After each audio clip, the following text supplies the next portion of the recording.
of the day. There's a NECA. Hey folks, again, whether I missed you or not, Paul Abernathy coming at you with a mobile podcast with Master the NEC. Today we talk about a question of the day, which was posted by NECA. Or somebody actually posted to NECA, and they answered it. So we figured I'd talk about that this morning in our little mobile session. If you haven't followed me before and haven't listened to any of our podcasts, where you been? We have probably close to 1,000 episodes between the different podcasts that I have, whether it's the Let's Ask Paul podcast or Master the NEC podcast. But if you're listening to this, you're either listening on our mobile app or you actually found us on one of those platforms. So that's cool. We appreciate you. If you're one of my students, tomorrow night is our Wednesday night session, so make sure you're ready for that. Okay. And if you haven't joined our program, but you want to join us on Wednesday nights, you can also do that by becoming a subscriber over on Fast Tracks Tube. Fast Tracks Tube subscribers get access to Wednesday nights. Plus, you get access to replays of the Wednesday night sessions, and you can watch those and kind of get up to speed. We talk about all kinds of things. Warning, you could get offended because, again, when I talk on Wednesday night, I'm candid. I just talk about anything. So, get some thick skin, because you never know what I'll say. So anyway, welcome to the mobile version. So today I want to talk about the NECA question. The question says, and I'll paraphrase it because I am driving and I'm not distracted. I am very much focused on the wheel. This is a podcast, not a video. So, for all those haters out there. So the question was, which is again no difference than talking on a speakerphone. So lighten up, folks. All right, so they said, can you go from a 8 gauge, let's say, connected to a breaker, and then drop down to 12, and then for whatever reason, that type of thing. Now, we got to talk about this a little bit because it begs to ask certain things that aren't really discussed. Because NECA's response was no. But then, of course, there wasn't really enough detail from the submitter. And I always tell you folks that when you go to paulabernathy.com and you submit questions to me, you got to be detailed, because I don't want to try to read your mind. And I don't know where you're at in your, logic train or whatever you're doing. So, again, you got to give me a little credit. I do my best, but you're going to have to give me some detailed info. Really get detailed for me. So anyway, so the response was no, you should never do it, yada yada yada. But I got to thinking about that. So there are occasions, and they didn't say that, obviously they said it was a branch circuit, but we do have some branch circuit tap rules in the code that would allow us to be able to tap onto an 8, for example, and not have overcurrent protection at the tap. We have feeder tap rules. This doesn't sound like it's a feeder, because I believe they said it was a branch circuit. Can't remember now because I am mobile, but go back, and I encourage you to subscribe to NECA's question of the day. Charlie Trout does that. Obviously Charlie's passed away. I don't know if Michael Johnston does it or whoever does it, but they keep it going. And so that's a good tribute to Charlie. So the question really is, can you ever connect a 12, let's say, to an 8? Certainly you can. There are certain tap allowances that would allow you to do that. Now, I get from the question that they're basically just asking if it's just a regular branch circuit. Can I come out of a panel? I have an 8 gauge connected to, let's say, a breaker, which is probably going to be like a 50 amp or something in that nature or whatnot. So can I splice over to a 12 gauge? So if you're not meeting any type of tap allowance, okay, let's just set that straight. If you're not meeting any type of tap allowance in the code, so typically you wouldn't do this, because again, that 12 gauge is not rated for the same ampacity as that 8, and it's not going to be protected by that overcurrent protected device, right? It's just not. Now, it's important to give context here, because it could go the other way. Now, you could have a 12 gauge connected to a 20 amp overcurrent device and then splice it up to an 8. and then run it a certain distance and then drop it back down to whatever the device would be that probably couldn't handle an 8 but could handle a 12. And you're doing that for voltage drop, right? So, that may be why somebody does it, but that's different than the question. The question was asked.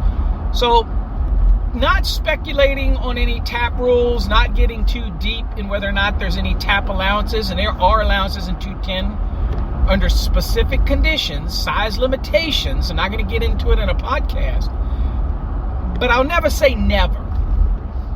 But it's not, I agree with NECA, it's not the normal practice to go from an 8 down to a 12. Now, it is, again, for voltage drop, it is probably fairly common to go from a 12 up to an 8 because of the voltage drop scenario, right? Okay, that's doable, right? Very doable. So hopefully that, that kind of answers that question. But I agree. There's not other than if it's a feeder, it's obviously done where you have a larger conductor and then you have taps with smaller conductors, okay? We have some very limited rules for branch circuits and taps and things like that in 210 that you can be aware of. But I can't really go into detail because the context of the question didn't really go there. The way it implied it's just talking about just a typical branch circuit. Hey, Johnny Schmo wants to run a branch circuit and he wants to come out with an 8 gauge and then connect it to a 12. Okay, now because you're not going to be protecting that conductor at its ampacity. Okay, so thinking of any obscure applications where you could do that just for stupidity. Maybe, we have a motor, we have a minimum circuit conductor size and a maximum overcurrent. For some stupid reason, they may come out with a larger conductor and then drop it down to the conductor that's the minimum, minimum circuit size. And would that be okay? Yeah, because the bigger conductor is just unnecessary. It's unnecessary. And it is probably going to be terminated onto a larger overcurrent protected device because of the rules that say minimum circuit ampacity, maximum overcurrent protection in the nameplate.